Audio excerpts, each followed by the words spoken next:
you again, TV land. Anyway, yeah, man. Thank you for joining again. You know, I'm me again. I'm me again. Dep on the train. Even though yo Babylon come on my door, yo. Yesterday, yo, I try accuse me of wrongful doing and trying to entrap me.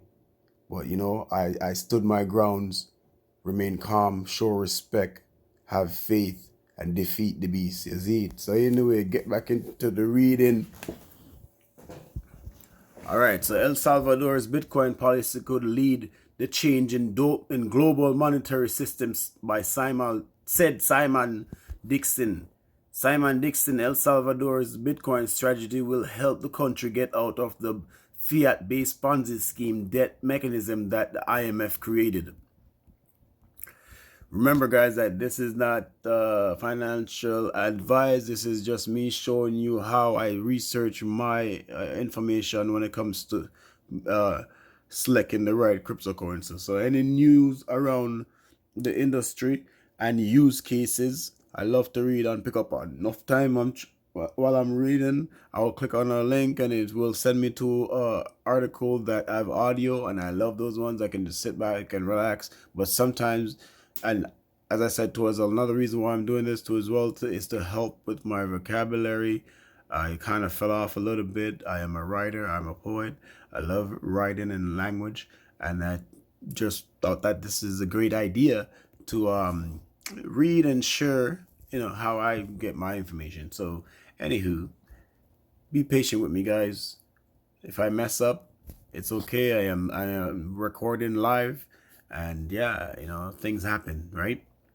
Prominent investor Simon Dixon recently described El Salvador's Bitcoin policy as very responsible and said it could be the first domino to fall in bringing down the International Monetary Fund's (IMF) fiat-based Ponzi scheme debt mechanism if it succeeds.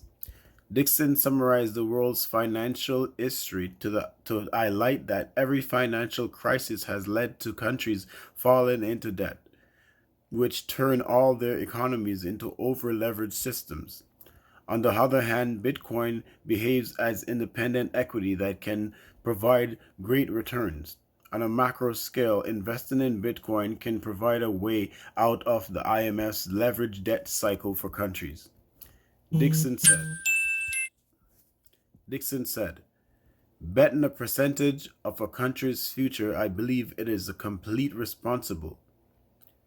not irresponsible strategy, and the IMF want countries to follow irresponsible strategies of fiat-based Ponzi scheme debt. I apologize for that message coming in. He continued to say that if El Salvador can successfully play out its Bitcoin investment plan, it can pull itself out of the alleged Ponzi scheme. Bitcoin as equity.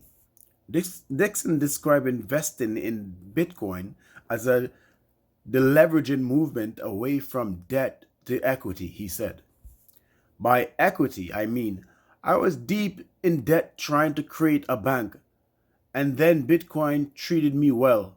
I became wealthy because of Bitcoin, said Dixon. According to Dixon, investing in Bitcoin is followed by an increase in wealth due to the inevitable rise in Bitcoin's value. The increased wealth leads to spending more, which ultimately supports the sovereign economy of Bitcoin. Meanwhile, investing in the fiat system results in wealth decreasing over time. The financial loss forces fiat investors to leverage assets and debt. By that logic, Dixon also argued that the central bank digital currency CBDC would only carry the IMF's debt-based Ponzi schemes into the digital platform, since it will ultimately be tried to the IMF's rules. He described the CBDCs as debt-free money issued by a central bank and a speculative attack on fractional reserve banking.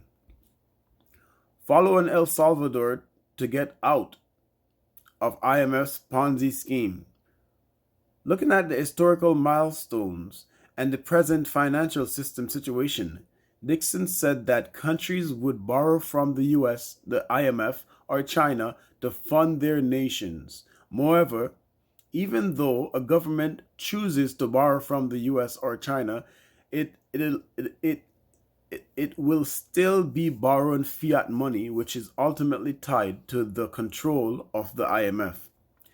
Dixon argued that the IMF didn't like it when El Salvador made Bitcoin their legal tender because the possibility of them successfully building an economy around Bitcoin posed a severe threat to the IMF's current system.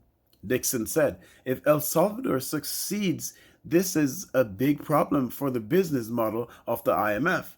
They are not a bailout company. They are not a mechanisms for developing the world. He continued, they are a mechanism for dollarizing the world and implementing a global central bank digital currency on top of their special drawing rights so they can maintain control of their mechanisms, said Dixon. El Salvador is currently undergoing a restructuring. They are trying to build a sovereign economy that provides an increase in value, unlike the fiat based investment options, and is free from the IMF's debt cycle. El Salvador's Bitcoin policy. El Salvador became the first country to accept Bitcoin as legal tender in December 2021 and has accumulated over 2,300 Bitcoins since then. Based on the price movements, the country saw short term losses and gains.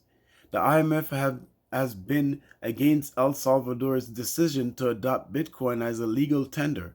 Moreover, the country's current Bitcoin reserves are worth slightly more than 50 million based on the current Bitcoin prices, which the IMF leverages to urge El Salvador to drop its Bitcoin policy. Regardless, El Salvador is keen on its Bitcoin centered financial system and is confident that the prices will increase to higher levels than before. The country said influenced the Central African Republic.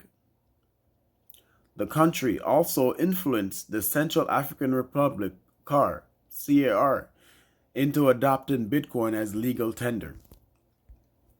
I don't see anything wrong with that. I don't understand why the IMF is butting in. Okay, they can still borrow from other sources. Why if I borrow money from you, you're part of the borrowing agreement from you, you're telling me that I can't borrow from anybody else? Like that makes no sense, right? So my apologies for that message again. I'm pretty busy today. As I said, cops showed up to my house today, and yesterday, and they were harassing me and making allegations and accusations about someone made a complaint, file a complaint about me, but yet I was treated and deemed as guilty on the spot, and they literally was giving me different scenarios, and different, and basically to entrap me to you know. And I stood my grounds. I was very respectful.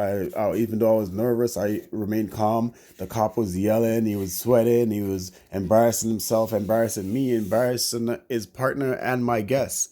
So I don't want to get into it.